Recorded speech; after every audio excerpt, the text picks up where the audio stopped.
परिसराच्या वतीने आणि या बेलेश्वर संस्थांच्या वतीने त्यांनी स्वागत करावं।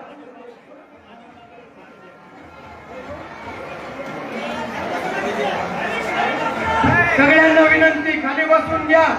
सगळ्यांना हात जोडून विनंती, सगळ्यांनी खाली बसून घ्या। या ठिकाणी आपल्या हृदयाचा सत्कार होत आहे। टाळ्यांच्या प्रचंड कडकडाटात